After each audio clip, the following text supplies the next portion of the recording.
Very good. How about you? I'm well. Do you have any jujitsu tournaments this weekend? Not this weekend. Okay, cool. How is school going? It's going great. I had a lot of fun this week. What were some of the highlights? We read we read a short story by Jack London. I Mm-hmm. think it was called Nambok the Unvoracious or Overacious or something like that. Mm-hmm. The I'm not quite sure about the last word. Mm-hmm. Um, I think it's one of my favorite short stories that we've read. Mm-hmm. I love the story in general and the theme. Mm-hmm. I remember loving Jack London when I was your age. A lot of kind of intensity. Um, very, very cool stuff. And how about Harvard CS50? How's that going? It's going good. I'm just figuring out some kinks on the first project for week one, and then I'll move on to the second. Got it. Well, I thought we'd continue on. Let's see if I can. Yeah, here we go. I've been talking about this process of going from expert, I always get it wrong, from novice to expert. And I thought it's worth digging in because I think it's useful to have different models for how we learn. And you're learning so much in so many different ways. I thought rather than have you listen to a mangled version of me explain it, let's get the print version because sometimes I think it's easier to understand things. I don't know, it can go either way. Do you prefer to read things to understand or do you prefer to listen to understand? Or does it depend on the situation? I think it depends. It depends on the text whether or not I get more out of it when I'm reading or listening. Got it. So insofar as the goal is to help you get a clearer model of this model of going from novice to expert, would it be better if I read it out loud to you, if you read it out loud, or if you read it silently? So I think it would be better if I read it. Okay. The five-stage model of skill acquisition was created by Stuart and Hubert Dreyfus. The Mhm. model details the five stages of learning that people go through when they're learning new skills.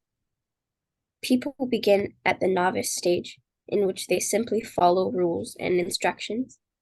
Then they progress to the advanced beginner, in which they apply what they learned in the novice stage to real situations. The next learning stage is the competent stage. Here, people can get overwhelmed with how much there is still left to learn. Then they move on to the proficient stage, where they're able to prioritize tasks and take a broader view of the situation. The last stage is expert. Here, they no longer rely on rules to make decisions, and they're able to take action without thinking or analyzing. Thank you. And so would you say that broadly makes sense? I think so. Okay. Let's because in the past I've talked a little bit about my version of novice and expert. Before we go into the middle three stages, let's check in on the novice stage and the expert stage, and then we get at the middle stages. So novice stage, when you're simply following rules and instructions, would you say that there's anything you're learning right now where you're at a novice stage, you're just plain following rules and instructions? I think the harder aspects of coding and programming in Mm-hmm. multiple levels and still there. Got it. Okay, totally makes sense. And then let's jump ahead to the last stage as expert. Here you no longer rely on rules to make decisions. You're able to take action without thinking or analyzing. Is there any domain where you're an expert in that sense? You don't have to think or analyze at all. You can just boom, make decisions. Um, well, there's reading in general, which I think I might be expert at, besides like the really uncommon words that I need to spell out. Mm-hmm. Um, but and then I mean, writing, I wouldn't say I'm expert, but Mm-hmm. I'm still learning. How about jujitsu? No, I'm not expert. Okay. Would you say there's some moves where you can just totally do it instantly without thinking at all? And then there are other moves where you're still kind of learning and becoming more sophisticated? Yes. Because I think realistically, all of this comes in layers, as you say, even with reading. There's simple prose where, we don't have to think at all. But you get into more difficult prose, then you have to stop and think. And then, with jujitsu, I'm sure there's simple moves where you don't have to think at all, but there are more complex moves where you have to kind of pause and think. Is that accurate? Yes. Got it. And does it make sense in general that when you're first learning something, often it has to be in terms of explicit rules and instructions, but that at some point you get to the point where you don't have to think about it at all? Yes.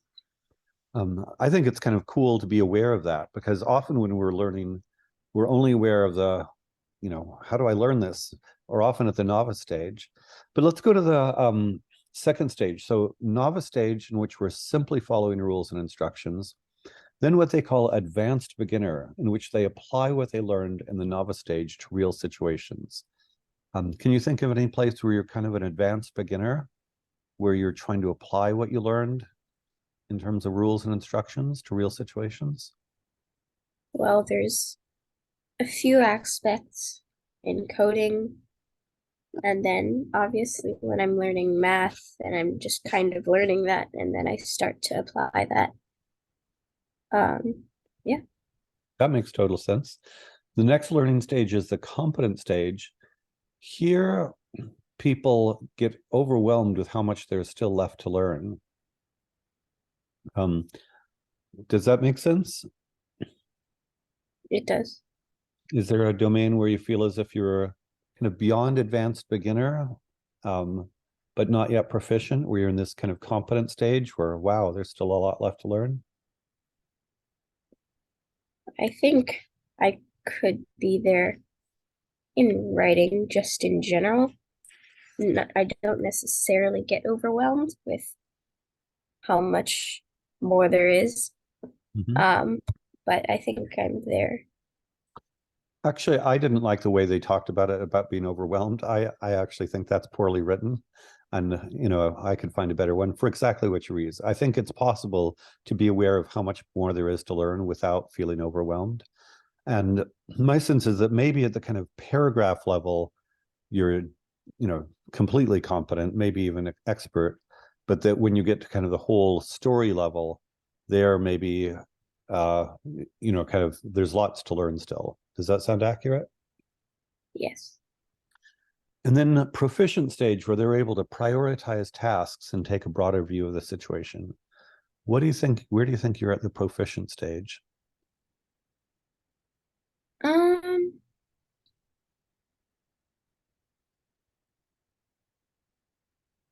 I mean, there are probably some aspects, like very, very simple aspects of coding that I might be at that stage. Mm-hmm. But like only the very basics. I'm not there for really anything else yet. Mm-hmm. Um, some aspects of writing, just like regular, make a paragraph. Okay. Like I'm able to do that without thinking, pretty much. And Or without thinking about the actual construction of the writing, not the actual material. Mhm. I mean, you obviously have to think about what you're writing. and I think it's nice to be able to, when I think of prioritized tasks, should I put this sentence in the beginning of the paragraph or that sentence in the beginning of the paragraph? Should I put this paragraph before that paragraph? That is, because you're no longer lost in the details of, how to write a sentence. You can kind of pull out and make what I would call strategic decisions about, about how you organize sentences and paragraphs. Does that sound accurate? Yes. It sounds like with very, very basic coding tasks, you're there. There are maybe, is it like tiny units of coding where you don't have to think about this tiny unit of code, and therefore you can make some strategic decisions about how to organize bits of code within a program? Yeah. I mean, there's the simple functions and then creating a function. And then I mean, I think just things like that, more of the simpler stuff that I'm able to do mostly without thinking. Mm-hmm. Um, I'm thinking of other places where you're almost surely expert. I would say walking, you're probably expert. That is, you don't have to think at all about right foot in front of left foot, right? And I think one of the reasons all of this interests me is you remember when I've talked about your consciousness is kind of like a flashlight in the attic? Do you recall that? I think so. One way I think about it is we only have so much bandwidth in our mind to focus on things.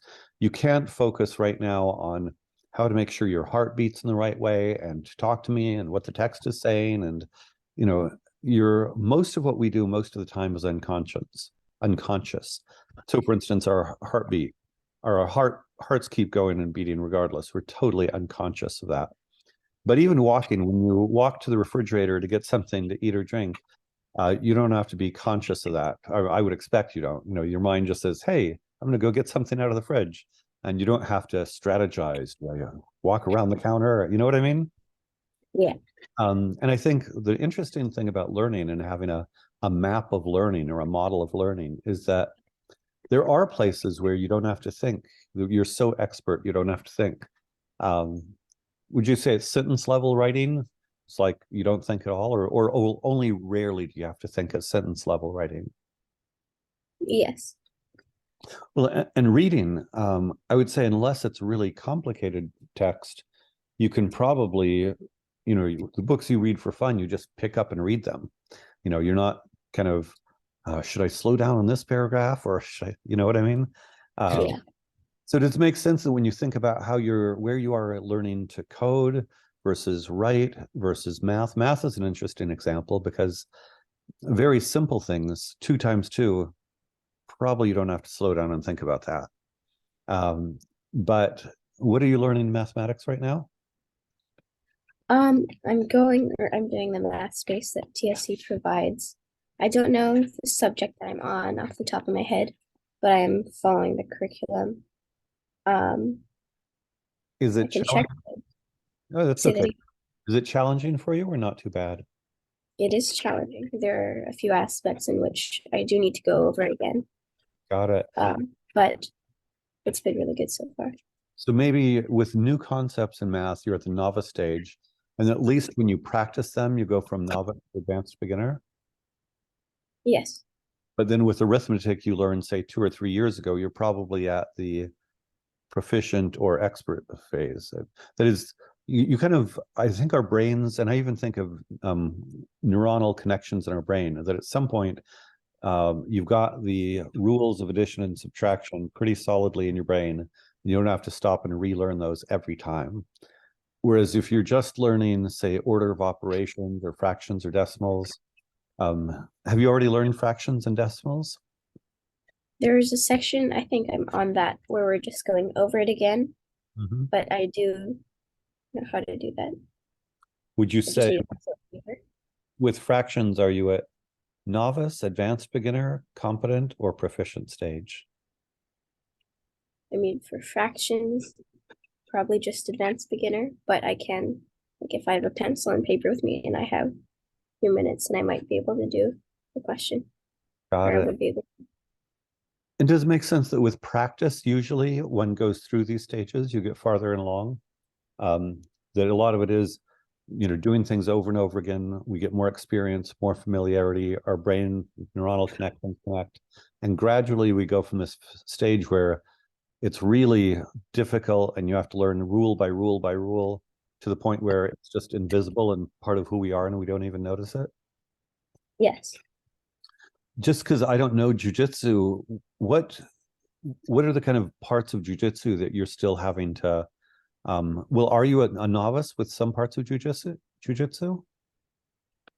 Yeah. I mean, we're learning new moves every week, every day. So I mean, I'm novice in a lot of parts.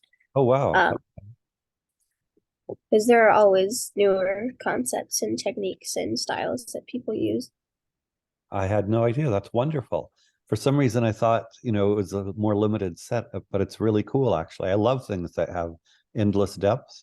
Would you say that there's endless depth to learning jujitsu? I think you could, I mean, I think you could say that. I mean, even the,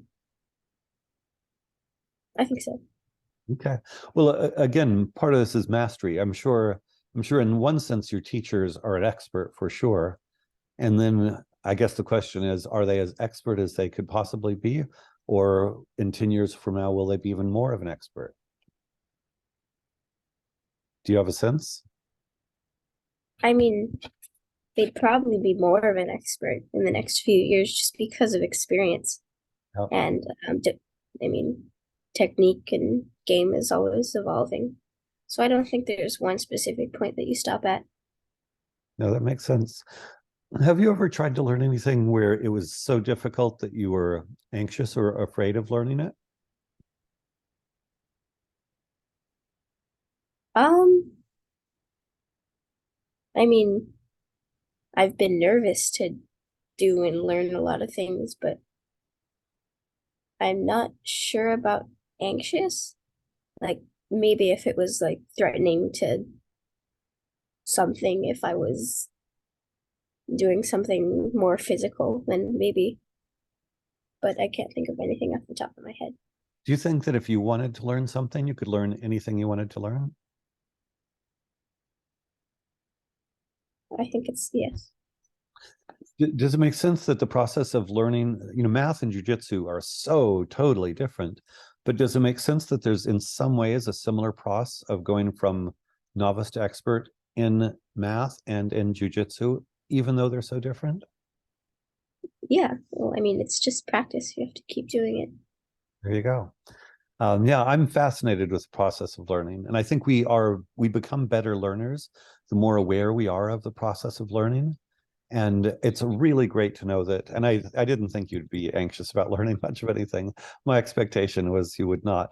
But it's always, I think it's respectful to check. And I think a lot of people, like with math in particular, a lot of people get stuck in math because they develop math anxiety and probably other things too. Anytime people get anxious, that it makes them a less effective learner. There's a book I love called Fear is a Mind Killer. And the idea is if you're afraid, it prevents your mind from functioning. And so I think it's really good to and important to feel kind of confident and competent as you learn. Um, cool. And anything else you want to say about learning or this model or anything else?